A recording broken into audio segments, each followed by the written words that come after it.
Before the massive franchises of today, the ninja villages, the pirate fleets, the Titan Slayers, there was a single story about a boy with a monkey tail. He is the ancestor of the heroes that define modern action comics. Over an 11-year serialization, this manga sold more than 260 million copies. It generated decades of sequels, global television broadcasts, and a merchandising empire that still commands retail shelves worldwide. Look closely at its reputation, and you might assume it is a simple loop of heavily muscled men screaming, firing energy blasts, and shattering mountains. But Akira Toriyama built a world where the mechanics of growth reward the experience itself. In this universe, authentic joy in the struggle and genuine connection to others consistently outscale isolated pride. Son Goku breaks the standard heroic mold. He does not fight to avenge a destroyed village or out of a sense of grim duty. He fights because he loves the act of fighting. To him, facing someone who can push him beyond what he thought he was capable of is the most alive he can be. If we visualize Goku's approach to failure, we see a process completely stripped of ego. When he is beaten, he doesn't experience humiliation. He processes the defeat as data. Every loss directly expands his capacity to grow stronger. This lack of ego applies to physical opponents too. He treats powerful enemies as gifts, even feeding an opponent a healing item mid-battle to test his limits.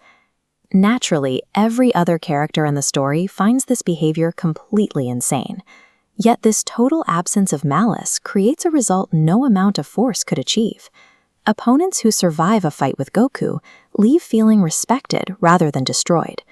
Over decades of stories, this empathy systematically converts a rotating cast of lethal threats into a stable, loyal network of allies. As the story expands from a dense wilderness into deep space, the threats scale up to match. Toriyama introduces forces that operate on a logic opposed to Goku's warmth, obliterating planets without a second thought. The Galactic Emperor Frieza rules through casual cruelty. He has never trained a day in his life. He destroys entire civilizations not out of passion or rage, but out of cold convenience, the way a person might swat a fly. Then there is Vegeta, the prince of a nearly extinct warrior race. His entire identity relies on the belief that his royal bloodline makes him strictly superior to everyone else. Both villains operate on this same core assumption. True power is a product of hierarchy, ruthless self-interest, and complete isolation. To care for someone else is a literal liability. These antagonists serve as philosophical stress tests.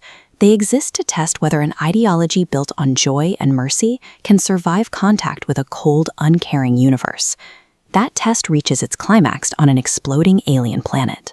Frieza murders Krillin, Goku's best friend, the man who trained beside him since childhood. Goku does not experience a sudden surge of selfish rage. He is struck by debilitating grief. That specific grief converts into something else, transforming his body and mind to unlock a state of power known as the Super Saiyan. This is a repeatable law of Toriyama's world. Years later, Goku's son, Gohan, reaches an even higher plateau of power. He only accesses this hidden strength after watching a gentle android be destroyed while trying to protect his friends. Power derived from ego and isolation hits a hard ceiling. By tying the greatest physical transformations directly to love and loss, Toriyama tied the physics of his world to emotional reality.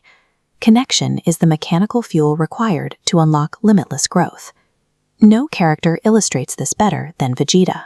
For 2 decades of serialization, his internal engine is driven by a desperate, obsessive need to surpass Goku and reclaim his royal standing. His emotional wall finally breaks during a planetary crisis. He chooses to embrace his son for the very first time, before intentionally detonating his own life force to save his family. Later, watching Goku fight from the sidelines, Vegeta quietly acknowledges the truth. He admits that Goku's strength comes precisely from his lack of selfish ambition and his drive to protect others.